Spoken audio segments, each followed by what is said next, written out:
Bonsoir à tous. On a terminé la journée, donc 17 jours. 17 jours de développement de Bangerang. La journée était... Enfin, c'est assez intense parce que là, c'est du développement pur. Donc, au niveau charge mentale, Enfin, même si on se fait aider par l'approche ATDD, ça reste quand même un petit peu lourd.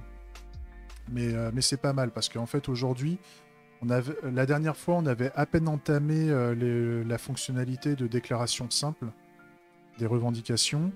On l'a terminé ce matin ou cet après-midi, je sais plus. Et là, on a fait entièrement toute la fonctionnalité de récupération d'une revendication. Et ça inclut le fait de récupérer les choix de l'utilisateur, la revendication précédente de l'utilisateur si jamais il en avait fait une. Donc ça, c'est plutôt cool.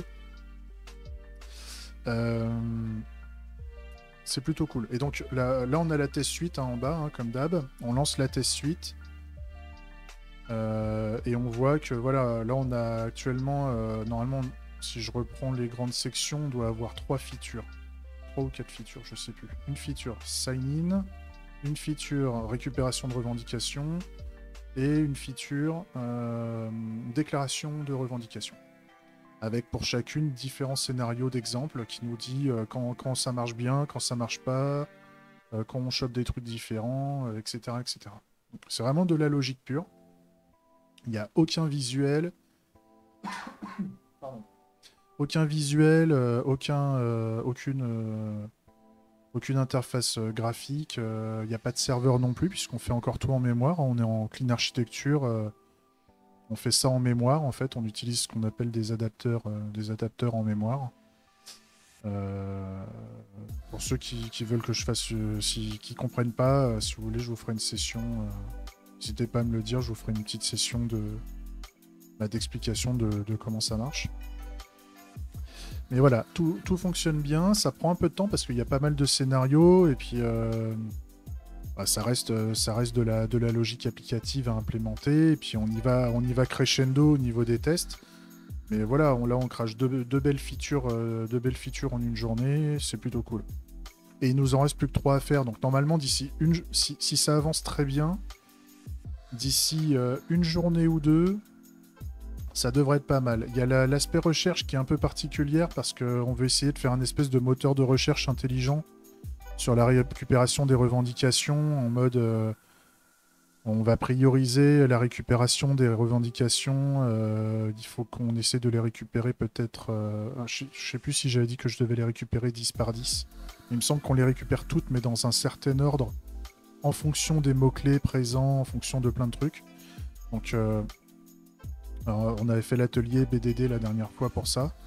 Donc elle va être un peu lourde, mais après le fait de revendiquer, normalement, ça va bien se passer. C'est de la protection si jamais on n'est pas déjà inscrit, déjà enregistré, tout ça. Normalement, on a déjà tout ce qu'il nous faut pour faire la revendication. Et il nous reste l'enregistrement qui lui aussi, n'est pas trop vilain, il me semble. Il faut juste vérifier qu'on n'existe pas déjà ou ce genre de truc. Ça, c'est pas mal. On a un peu de nettoyage à faire. Là, il y aura sûrement du redesign à faire par rapport aux tests précédents et les nouveaux tests qu'on va faire. On va voir comment ça se passe. Et puis après, bah, il restera toujours à implémenter l'interface graphique au niveau de l'enregistrement.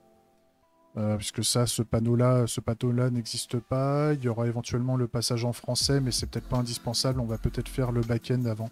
Parce qu'en fait, on n'est pas loin d'avoir une démo client-serveur qui fonctionne. Il faudra juste à un moment que je fasse un déplacement. Ouais, enfin, je sais pas comment je vais expliquer ça, mais je vais peut-être faire des choses simples au début, et puis à force, on va sécuriser le merdier en mettant du code dédié côté serveur. Et au début, on fera peut-être un serveur hyper simple avec beaucoup de logique métier dans l'interface graphique. On verra ça. On verra ça. De toute façon, on en est à l'étape d'une démo. Enfin, même si ça part en prod, ça part en prod pour 3 utilisateurs aujourd'hui qui sont pas énormément intéressés. Enfin, il y a de l'intérêt, mais on va dire il y a pas des envies d'usage à mort. Donc on fera des gros travaux de déplacement client-serveur de logique quand ce sera nécessaire. Donc il y a ça, mais non, enfin, c'est plutôt cool. Là, voilà, on est le jour 17, donc je pense qu'il reste encore une journée ou deux pour terminer la logique.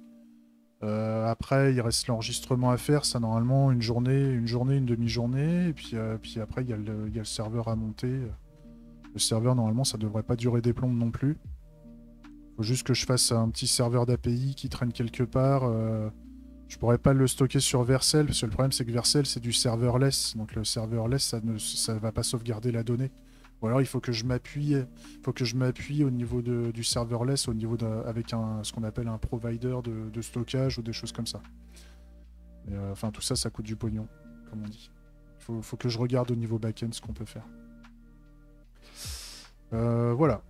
En tout cas, belle journée, et puis bah ça avance. Ça avance. On n'est pas encore au bout de la démo, mais je pense que d'ici 5 jours, encore 5 beaux jours de taf, je pense. On va arriver près des 20 jours, 20-22 jours en fait. Enfin, jour 20-22, on va arriver avec le back-end opérationnel, je pense. C'est qu'une projection, mais de toute façon, on fera les choses par priorité. Voilà. J'espère que le petit résumé vous a plu. Je vous fais pas de démo, hein, parce que à part de la logique métier, à part regarder les tests suite qu'on a monté ici. Enfin voilà, vous avez le code source. Le code source, il est dans la description de la vidéo. Vous pouvez vous connecter sur le code source et regarder les tests. Il n'y a pas de pépin là-dessus. Mais enfin voilà, ça reste du code métier avec des tests, hein, donc en clean architecture. Voilà. Mais il n'y a pas eu d'évolution sur l'interface graphique. Donc il n'y a pas de démo. Il n'y a pas de démo réelle puisque on n'a pas encore rattaché la logique métier à l'interface graphique. Et donc ça c'est quelque chose qu'il va falloir faire. Bah, on le fera au moment où on fera l'enregistrement en fait. Quand on devra remettre en place l'interface graphique avec l'enregistrement, on fera également le rattachement des fausses logiques métiers qu'on a fait à l'époque sur l'interface graphique pour les rattacher à l'instance métier du logiciel Bangerang. Voilà. Je vous laisse là. J'espère que le petit résumé vous a plu. Et puis bah, n'hésitez pas à revenir vers moi si jamais c'est pas clair. Si jamais c'est pas clair, si jamais vous trouvez que c'est pas bien, si jamais vous trouvez qu'il manque des trucs, qu'il y a des trucs en trop, que tout ça, on est là pour ça. Allez, des gros bisous, je vous laisse. Ciao.